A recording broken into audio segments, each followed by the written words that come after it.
بسم اللہ الرحمن الرحیم۔ معزز سامعین و حاضرین، السلام علیکم ورحمۃ اللہ وبرکاتہ۔ آج کا ہمارا موضوع ہے حضرت موسیٰ علیہ السلام کا معجزہ۔ اس کا واقعہ یہ ہے کہ فرعون نے ایک مرتبہ ایک میلہ لگوایا اور پوری سلطنت کے جادوگروں کو اکٹھا کیا تاکہ یہ سارے کے سارے جادوگر اکٹھے ہو کے اپنے جادو کے زور پہ جناب سیدنا موسیٰ کلیم اللہ کو شکست دے سکیں۔ اب لاکھوں انسانوں کا مجمع اکٹھا ہو گیا۔ ایک طرف فرعون کے درباری جادوگر تھے اور دوسری طرف تنہا اللہ کے کلیم جناب موسیٰ علیہ السلام کھڑے ہیں۔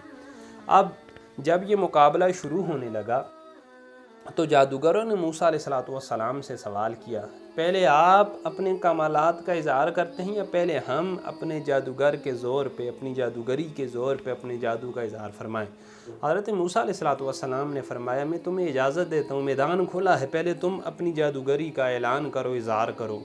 اب انہوں نے کیا کیا، اپنی لاٹھیوں اور اپنی رسیوں کو پھینکا۔ اب پیچھے جادو کا زور تھا تو جادو کے زور کی وجہ سے وہ لاٹھیاں، وہ رسیاں پھنکارتے ہوئے سانپ بن گئے اور پورے میدان میں وہ پھنکارنے لگے۔ اب سارا مجمع ڈر گیا، سارے مجمع کے دل میں ہیبت اور خوف اور ہراس پھیل گیا، مجمع ادھر ادھر تتر بتر ہونے لگا۔ اب جب یہ معاملہ پہلے ان جادوگروں نے کیا تو اس کے بعد جناب سیدنا موسیٰ کلیم اللہ میدان میں اترتے ہیں۔ آپ کے ہاتھ میں ایک عصا مبارک ہے جو جنتی عصا تھا، یک بعد دیگر تمام انبیاء سے بطور وراثت منتقل ہوتا جناب سیدنا موسیٰ کلیم اللہ تک پہنچا تھا۔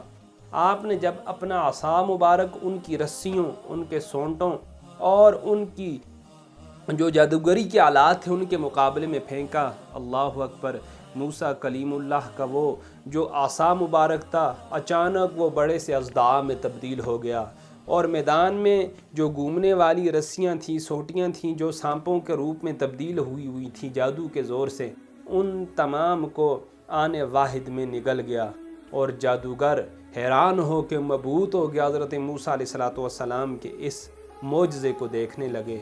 جب انہوں نے دیکھا کہ ہمارا جو جادو تھا حضرت موسیٰ علیہ السلام کے ایک وار سے اس پہ ایسی کاری ضرب لگی کہ اس کا نام و نشان مٹ گیا، تو وہ فوراً سجدے میں گر گئے اور کہنے لگے، آمنا برب ہارون و موسیٰ، ہم ہارون اور موسیٰ کے رب پر ایمان لاتے ہیں۔ قرآن مجید نے سورہ طٰہٰ کے اندر اس واقعے کو تفصیل کے ساتھ تذکرہ فرمایا۔ حضرت موسیٰ کلیم اللہ نے ان جادوگروں سے کہا، ان جادوگروں کا اور آپ کا جو مکالمہ تھا قرآن نے اس کا ذکر کیا، قالوا یا موسیٰ اما ان تلقی و اما ان نکون اول من القا۔ جادوگر بولے، اے موسیٰ کیا پہلے آپ پھینکیں گے یا ہم ہی ہو جائیں پہلے پھینکنے والے؟ اب مفسرین نے مختصر اور بہترین توجیہات پیش کی ہیں۔ پہلی توجیہ یہ کہ جس شخص کو اپنی کامیابی کا یقین ہوتا ہے اس کو اس بات کی پرواہ نہیں ہوتی کہ پہلے وار میں کروں گا یا پہلے وار میرا مد مقابل دشمن کرے گا۔ اب جادوگر پورے مصر کے، پوری دنیا کے جادوگر تھے، انہیں اپنے جادو کے اوپر اتنا یقین تھا کہ وہ شکست کا تصور ہی نہیں کر سکتے تھے، اس لیے انہوں نے کھلا چیلنج دے دیا۔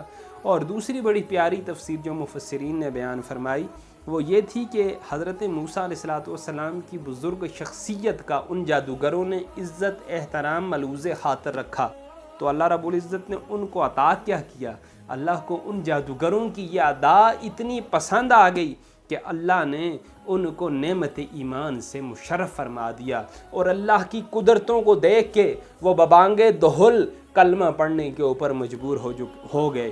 بلا شبہ محبوبان خدا کا ادب کلید سعادت ہے، اور ان کی جناب میں گستاخی موجب حرمان و خسران ہے۔ آگے فرمایا، قال بل القوا، حضرت موسیٰ علیہ السلام نے ارشاد فرمایا، نہیں، تم پہلے اپنی جادوگری کے جو کرتب ہیں پہلے تم دکھاؤ۔ فَإِذَا حِبَالُهُمْ وَعِصِيُّهُمْ يُخَيَّلُ إِلَيْهِ مِنْ سِحْرِهِمْ أَنَّهَا تَسْعَىٰ، یکایک ان کی رسیاں، ان کی لاٹھیاں آپ کو یوں دکھائی دینے لگیں ان کے جادو کے اثر سے جیسے وہ دوڑ رہی ہوں۔ اچھا، اب یہاں سے ایک اور مسئلے کا بھی پتہ چلا کہ ان جادوگروں نے پوری شدت کے ساتھ اپنی ساحرانہ مہارت کا مظاہرہ کیا۔ رسیوں پر جب جادو اور منتر پڑھ کے انہوں نے ان رسیوں کو میدان کے اندر پھینکا تو حاضرین کو یوں محسوس ہونے لگا جیسے زہریلے سانپ ہوا کے اندر پھنکا رہے ہیں، اور حضرت موسیٰ علیہ السلام کو بھی ایک لمحے کے لیے یوں ہی محسوس ہوا، لیکن یہ مسئلہ ببانگ دہل حضرت موسیٰ علیہ السلام کو ان کے خدا نے سمجھا دیا کہ جادو کے اثر سے کسی چیز کی حقیقت نہیں بدلتی، بلکہ وہ نظر بندی ہوتی ہے۔ اصل میں چیز وہی ہوتی ہے، لیکن نظر بندی کے زور کی وجہ سے انسان کو کچھ اور نظر آتی ہے۔ فَأَوْجَسَ فِي نَفْسِهِ خِیفَةً مُوسیٰ، موسیٰ علیہ السلام نے اپنے دل میں کچھ خوف محسوس کیا۔